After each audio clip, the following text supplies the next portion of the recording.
What is your problem? Frank Smith. Frank Smith is my problem. My problem, Barbara. Understand? You know, Lucky and Laura, they are involved in this. Exactly, and the last thing I need is another one of my family members dragged into this sucking bog. Oh, well, come on. It's not that big a deal. Bobby, my child is laying in there with a gunshot wound in his gut. Frank Smith is dangerous. You stay out of this. Hey, wait a minute. I'm talking about Damien, not Frank. I can't believe you're this naive. Damien is desperate to be legitimate, okay? I'm talking about a lunch, maybe a dinner. We'll be sitting in a restaurant. What could possibly happen? Didn't you see The Godfather? Luke, come on, please, all right? Be serious. What is the worst thing that could possibly happen? I don't know. That's the point. Look, if I'm right and he is legitimate, you have nothing to worry about. Yeah, which means there would be nothing for you to learn, so why risk it? Because he might know something. What are you saying? You think he's just gonna casually mention something? Something important, like one of Frank's darkest secrets? Over a T-bone and a baked potato? Maybe, if properly motivated, yeah. Properly motivated? Come on, Luke. I'll just be my little old seductive self. Up to a point. Have you ever heard the expression, flirting with death? Luke, come on. Since when have I ever not been able to handle a man, okay? If you want to worry about something, you worry about Damien, because he won't know what hit him. And what if it turns out he isn't Little Boy Blue? What if it turns out he's as big a jackal as his old man? Well, then I most probably will find out something, won't I? I don't like it. Oh, well, of course you don't. You're not the star player. What does that mean? That means that you always think that you're the only one that can ever do anything. You know something? You are a control freak. You always have been. Whoa, you found a flaw. Luke, I want to help. Let me do this. No, no, no, no. What do I have to do? Spell it? No. Oh. No. Possible. No.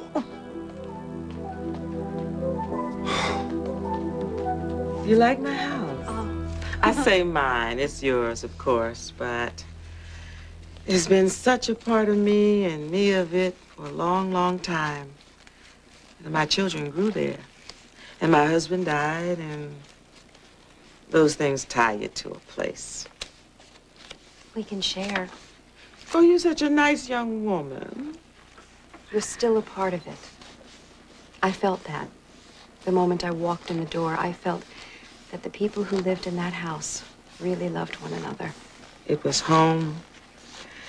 And we had porch geraniums and supper every night at 6. We're rebuilding the porch. Well, that's good news. Yes. And I can't wait to use that porch swing. Did you put that there? Indeed, I did. My husband used to sit out there on summer nights and keep an eye on the neighborhood. And he would fool the mockingbirds. How did he do that? Well, Dan was a whistler. Now, he couldn't sing a lick. And he could play no musical instrument, but, oh, he could whistle anything. And it was finer than the finest flute you ever heard. He would call up a mockingbird, and he would lead him on just a few notes at a time. And then he would sweet-talk him, and he would trick him, and that poor bird would just sing his heart out, drunk from love. Well, this summer, when we swing on the porch, we will think of him. He'd like that. You know, we spent some of our best times out on that porch. There was a sadness in the house, too, though. No life was ever lived without it. No life worth living.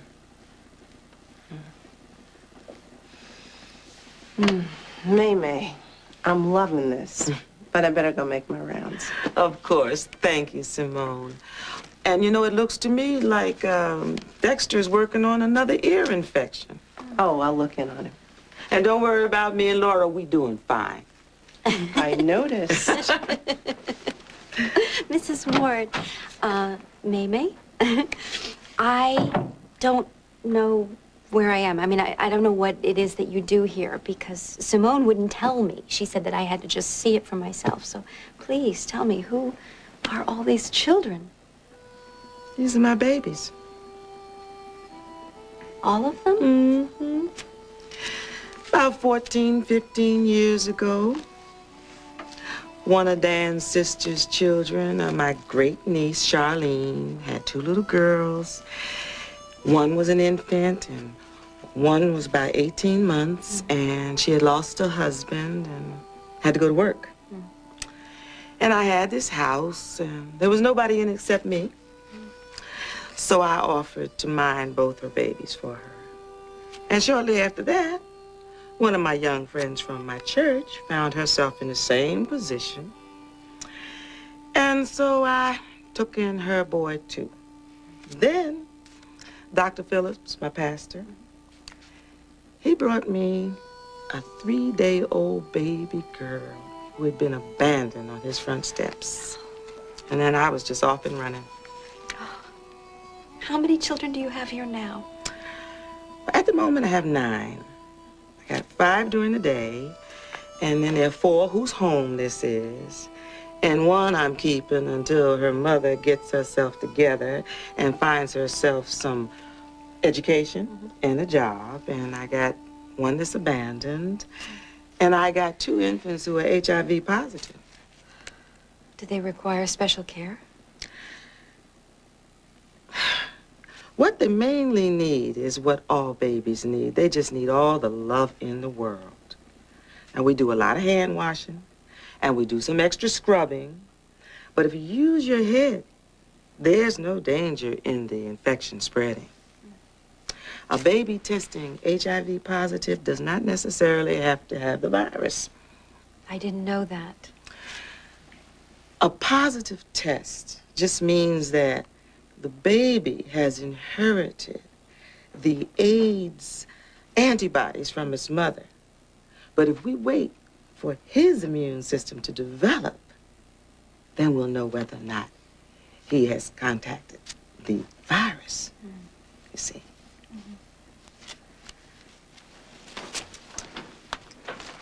I can't wait for you to meet my Charles. Well, He came to us 48 hours old, HIV positive.